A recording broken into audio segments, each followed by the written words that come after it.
கடலூர் மாவட்டம் நெல்லித்தோப்பு பகுதியில் மூதாட்டியை கட்டி வைத்து தாக்கக்கூடிய சிசிடிவி காட்சியானது வெளியாகி அதிர்ச்சியை ஏற்படுத்தியிருக்கிறது. இதுகுறித்தான கூடுதல் விவரங்களோடு இணைகிறார் நமது செய்தியாளர் பொய்யாமொழி.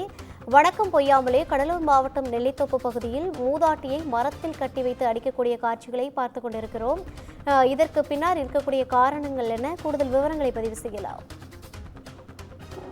வணக்கம் ரவீனா. கடலூர் மாவட்டம் பண்டுட்டி அடுத்துள்ள நெல்லித்தோப்பு கிராமத்தைச் சேர்ந்தவர் சிங்காரவேலன் மனைவி செல்வராணி. இவருக்கு உறவினரான அனுராதா, ஜெயந்தி, ஜெயபிரியா ஆகியோர் இடையே 21 சென்ட் இடத்தில் வீடு கட்டுவது தொடர்பாக பிரச்சனை ஏற்பட்டதாக தெரிகிறது.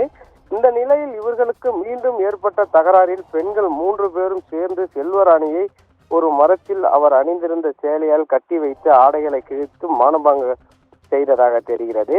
இது தொடர்பாக செல்வராணி தாக்கக்கூடிய வீடியோ தற்போது சமூக வலைதளங்களில் வைரலாக பரவி வருகிறது. இது குறித்து செல்வராணி காடாம்புலியூர் காவல் நிலையத்தில் கொடுத்த புகாரின் அடிப்படையில் போலீசார் வழக்கு பதிவு செய்து பெண்ணை தாக்கிய மானபங்கப்படுத்தியும் அனுராதா என்பவரை போலீசார் கைது செய்து சிறையில் அடைத்து நீதிமன்றத்தில் ஆஜர்படுத்திய சம்பவம் இந்த பகுதியில் பெரும் பரபரப்பை ஏற்படுத்தி வருகிறது. ரவீனா,